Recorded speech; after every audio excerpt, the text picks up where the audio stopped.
Remember how Ken turned out to be the impromptu bad guy of the Barbie movie, only for his efforts to further endear him to us, the audience?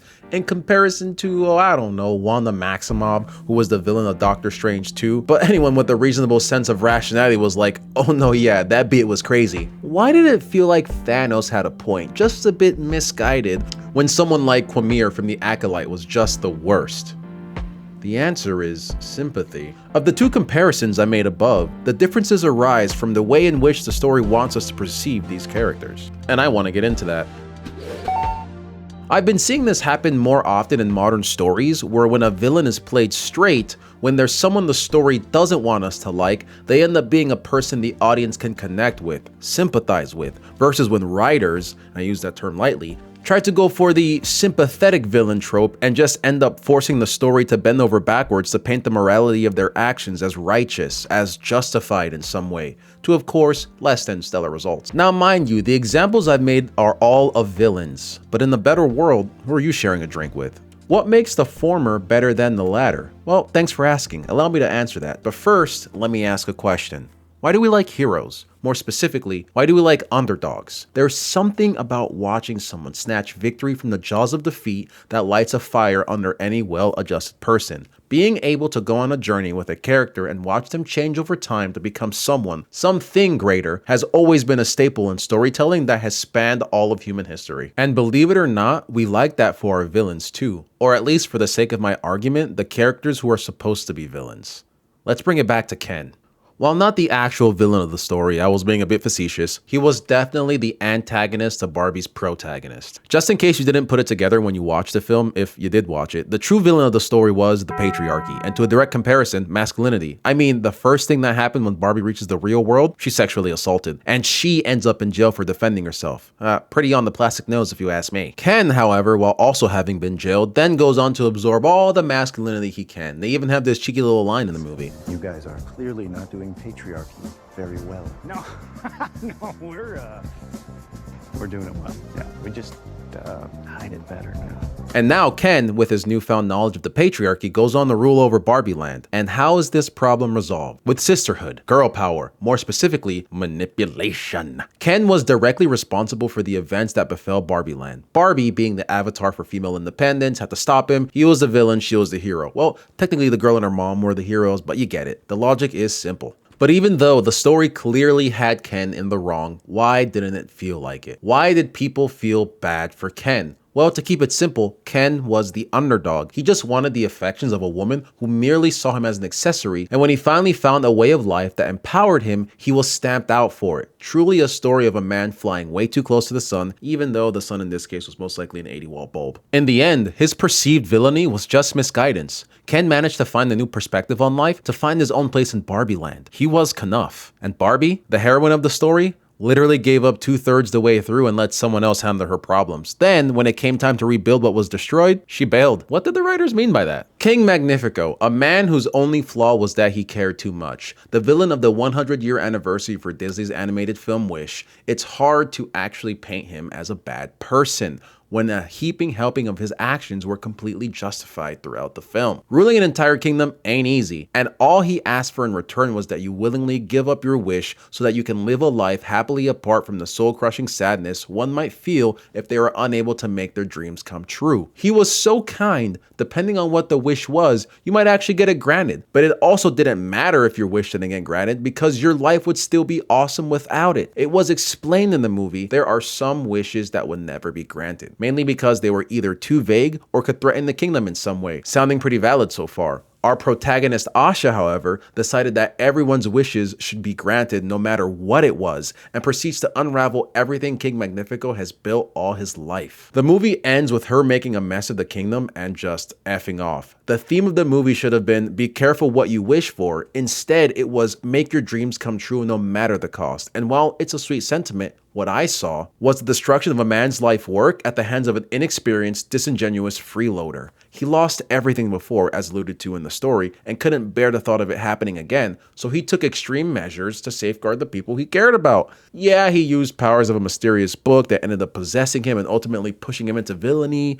Wait, evil book, that possesses you and makes you evil. Why does that sound familiar? And for reasons Magnifico wasn't justified by the story's logic. Instead, he was immediately abandoned and cursed to be a sentient mirror because he wanted recognition for the things that he was doing for thousands of people. All right. You know, there was a chance to truly make Magnifico evil, truly irredeemable, but somehow they fumbled the bag and made him human? He acted in fear of losing everything and everyone, ultimately sacrificing himself and his sanity for something that he thought was the ultimate good. Yeah, it was a little underhanded, some of the tactics that he used, but again, is a bit misguided. And then they threw him into a stinky dungeon. Not cool. Okay, let's get back to the point. What truly makes a villain sympathetic?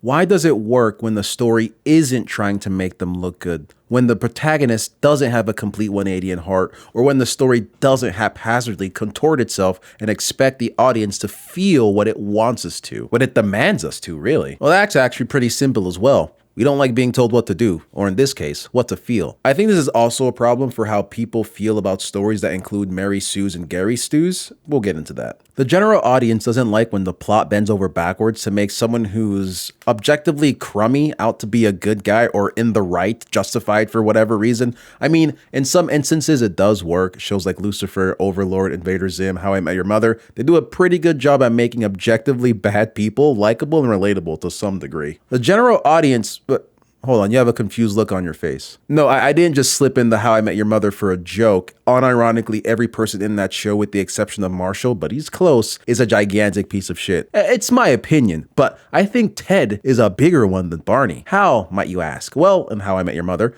Ted always tries to make himself out to be the righteous one in everything that he does, even if the motivations behind his actions are less than altruistic. While most of his plans ends up in self-sabotage or cosmic justice, Ted all around is just the fucking worst. Whether he's manipulating women, his friends, taking advantage of people, lying, oh, it's the works. He's still an interesting character, but he would suck to have as a friend in real life. And while the show doesn't shy away from letting him get his just punishment, we're still supposed to like him at the end of it all. Or at least, that's just my take. All the other characters, Barney is basically a live-action quagmire, Robin is a vindictive cunt, and Lily's a lying bitch. I still love these characters, mind you, but I can't ignore their obvious flaws. And no, I will not continue on this tangent, because that's not the point of this video. If you watch the show, you know what I mean. Same thing goes for the friend group and Friends, and I use that term lightly. Back to what I was saying. The general audience is a lot smarter than some writers give them credit for, and in a lot of projects it honestly shows. A prime example of a story making a villain out to be some kind of misunderstood individual that I personally don't like is 2021's Cruella. This is a synopsis from Google. Estella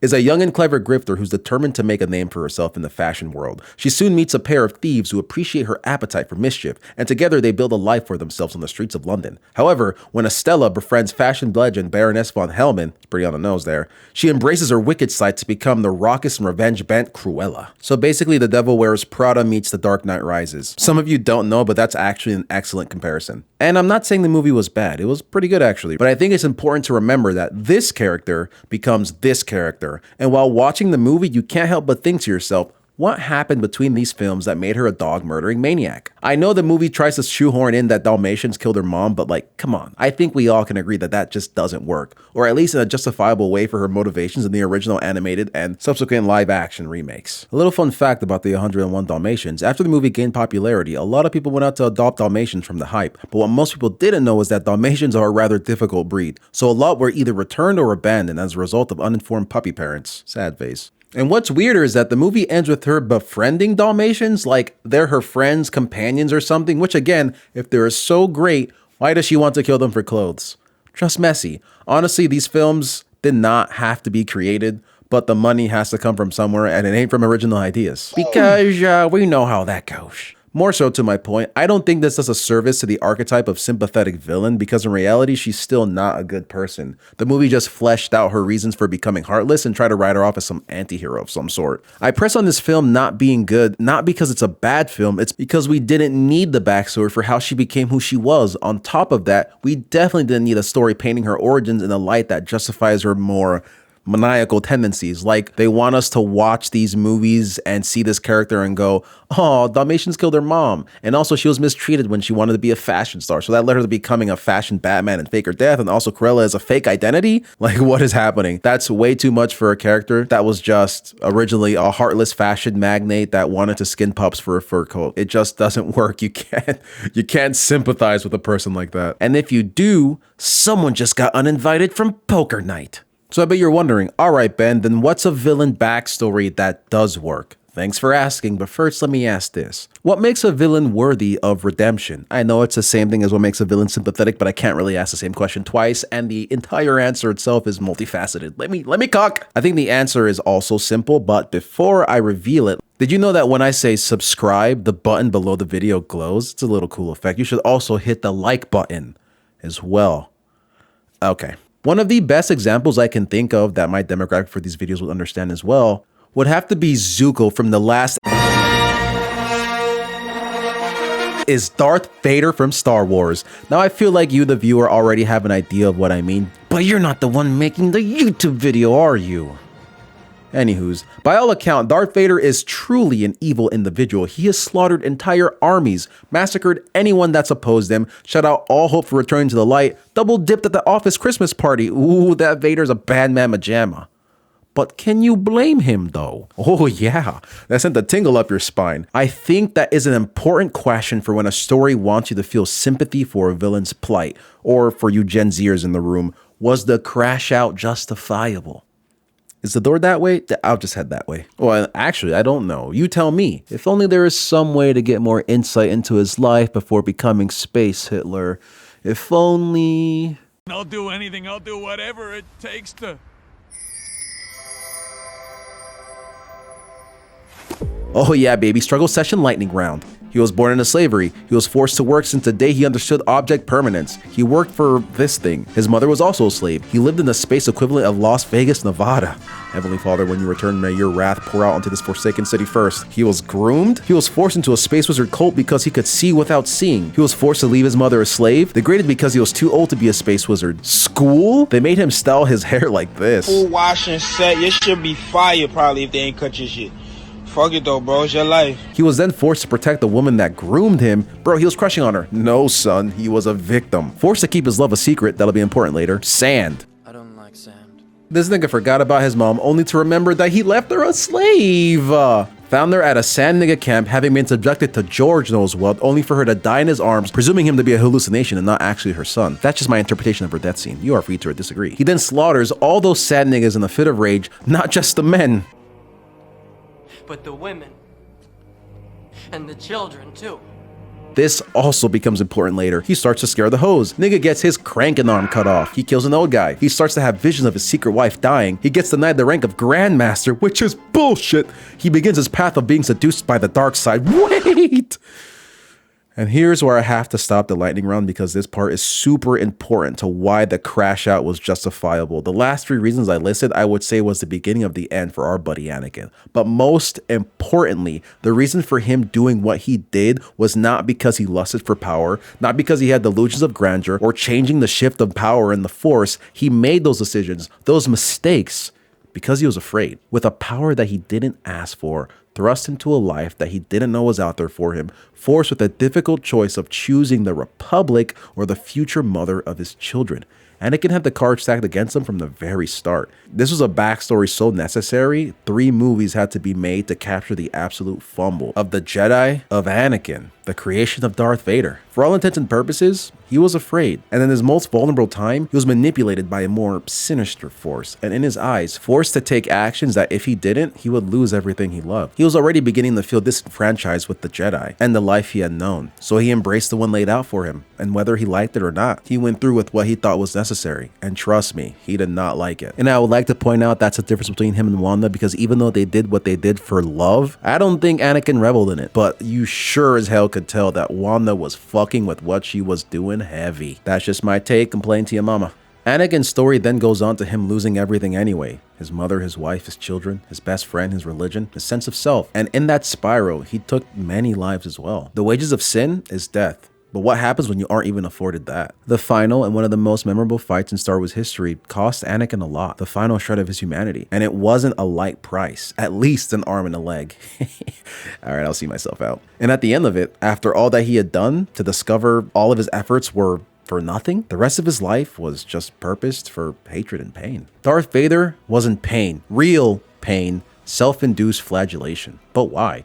Why did he want to inflict so much pain upon himself? Why did he deny the life that was laid out for him when he bled his first crystal? Why did he continue to push away and kill off any remnant of the man he once was? You know, actually, I'm not sure. But what I do know is this. In his mind, he deserved it for being unable to protect those that he loved and cared for. His just reward for falling to the dark side. But at least his story has a happy ending, or at least a lighter one. He fights his son, and in the final moments when the perceived last piece of what made Darth Vader Anakin laid before him writhing in pain, crying out to his father, he made a choice. He wasn't going to be the bad guy anymore. After a lifetime of blaming everyone else for all that had befallen him, being so torn apart with rage, guilt, anguish, he saw a chance to reach back to the light, and he took it. And in doing so, managed to save his son and not really die a hero, but he died as Anakin. The story didn't twist your arm. It didn't force your perception of him as some kind of misunderstood individual. It wanted you to know that he did all those horrible things. He killed all those people. It wanted you to know and understand that he knew what was doing was wrong. Darth Vader does not deserve our sympathy. But by Joe, he earned it. That's what I believe is what makes a villain truly sympathetic, what really allows them to be redeemed in the story. They have to earn it. I mean, it did take him a little while to do anything in the end. I mean, the kid was medium rare by the time he decided to do something. But he ultimately made his choice. And can you say it redeemed him? Sorta. I don't think the story was forcing you to believe that way. His past actions weren't painted in a different light. There was no other perspective. And for the first time after the death of Anakin, he decided finally he won't let the darkness consume him any further. I actually still smile kind of thinking about it. That man really did earn my sympathy. In this case, I would say the crash out was justifiable. Like, I see where he's coming from, but I'm glad he's dead. You know what I mean? I don't think those people really had to suffer, but like, someone had to. Like I said earlier, some writers don't give the audience enough credit. We don't want a retelling of, oh, well, this person isn't actually a baddie. They're just misunderstood. No, like, you have to like them. It's not black and white. It's actually gray. Why don't you get that morality is subjective? See, look, they're pretty cool, huh? You have to like them or the story doesn't work. You have to.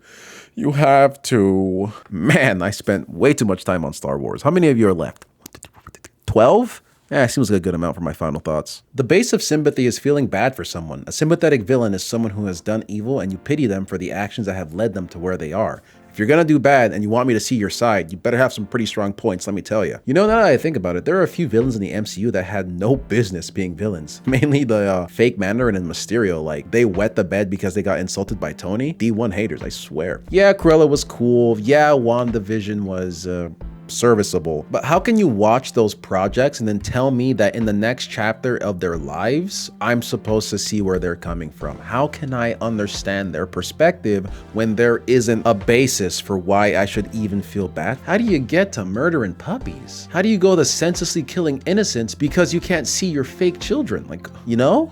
And yeah, I know Vader killed millions, but the story didn't sugarcoat it. When he went bad, he went all the way, younglings included. Like, he wasn't trying to deflect his evil. He was just like, nah, you're done. Word is bond for real, for real. He wasn't trying to make it seem like he had a right to do what he was doing. I mean, sort of, but like, it was very clear that what he was doing was objectively wrong. This was a person whom we didn't want to fall, but he had to for the story to work. And you know what? It paid off. Peace. Alrighty, thank you for watching my little rant till the end. If you made it this far, make sure you hit that like and subscribe button. It will really help me out. And you have a good one. Peace.